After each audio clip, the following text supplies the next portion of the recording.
ዛሬ እስካሁን ከነገርኩት ሐዲስ ትንሽ ለየትና ከበድ የሚል ሐዲስ ነው የምነግራችሁ ማለት ነው። ያም ሐሜተኞች በሰው ክብር ላይ የሚረማመዱ ሰዎች ቀብር ላይ የሚያገኙት ቅጣት ምን አይነት ነው የሚለውን የምንመለከት ይሆናል ማለት ነው።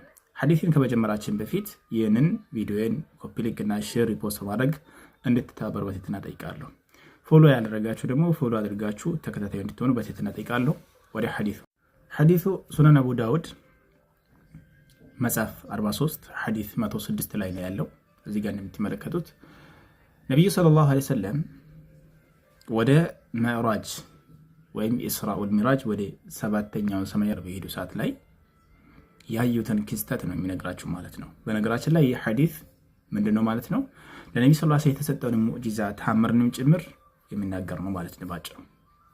ለማ ዑሪጀ ቢ ነብዩ ሰለላሁ ዐለይሂ ወሰለም ወደ ሰማይ በሄድኩ ጊዜ አሉት መረርቱ ቢቀውሚን በህዝቦች አለፍኩ አሉት ለሁም አዝፋሩን ሚን ኑሐሲን የኽምሹነ ውጁሃሁም ወሱዱረሁም ለነርሱ ጥፍር አላቸው ከሐዲድ ከብረት የሆነ ጥፍር ፊቶቻቸውንና ደረቶቻቸውን የሚቦጫጭቁት ማለት ነው።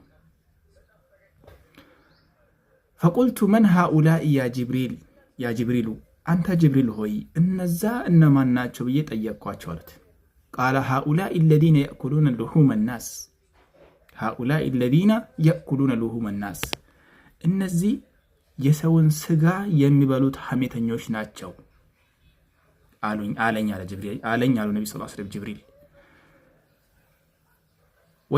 ወየቀዑነ ፊ አዕራዲሂም በክብራቸውም የሚወድቁ በሰው ክብር ላይ የሚረማመዱ ሰዎች ናቸው አሉ። እዚህ ጋር የምንመለከተው አንድ ሐሜተኛ የሆነ ሰው ቀብር ላይ የሚያገኘውን ቅጣት ነው ባጭሩ። ሐሜተኛ ሲሆን ጥፍር ከብረት የሆነ ጥፍር ያላቸው ሆኖ ፊቶቻቸውና ደረቶቻቸውን የሚቦጫጭቁትን ነው ነብዩ ሰለላሁ ዐለይሂ ወሰለም ያዩት ማለት ነው። ከዛም ሲጠይቁት ጅብሪል ዐለይሂ ሰላም ምንድን ነው ያለው? እነዛ የሰውን ስጋ የሚበሉ በሰው ክብር ላይ የሚወድቁት ናቸው ብሎ ነበር የመለሰው።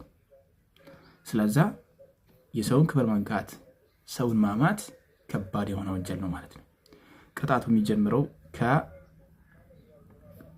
ከቀብር ነው ማለት ነው። ነብዩ ሰለላሁ ዐለይሂ ወሰለም አተድሩነ ማኒል ሙፍሊስ ብሎ ሰሃቦችን ጠየቁት።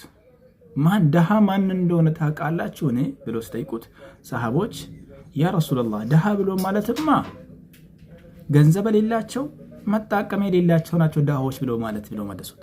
ነብዩ ሰለላሁ ዐለይሂ ወሰለም ላ አሉት። ደሃ ብሎ ማለት በዱንያ ላይ ለፍቶ አኺራ ላይ ሰላት፣ ዘካን፣ ጾም የተለያዩ ኸይር ስራዎችን ማሻአላህ ተሸክሞ ይሄዳል። ነገር ግን እዚህ በነበረበት ሰዓት ላይ ሰዎችን ያመ ነበር፣ የሰው ደም ያፈስ ነበር፣ ሰውን ይመታ ነበር፣ የሰውን ይሰርቅ ነበር፣ የሰው ገንዘብ ይወስድ ነበር። ለዛም ተከፍሎ የያዘ ሁሉ ባዶ ሆኖ የሚቀር ሰው ነው ደሃ ብሎ ማለት አሉት።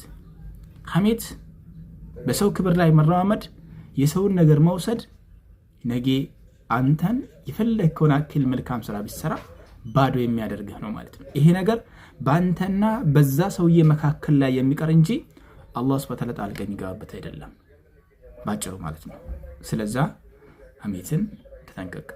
አላህ ሱብሓነሁ ወተዓላ ወንድም የሞተ ወንድሙን ስጋ መብላት ይወዳል ብሎ ነበር ሐሜትን ቁርአን ላይ ተከሰው ማለት ነው። ወሰላሙ አለይኩም ወራህመቱላሂ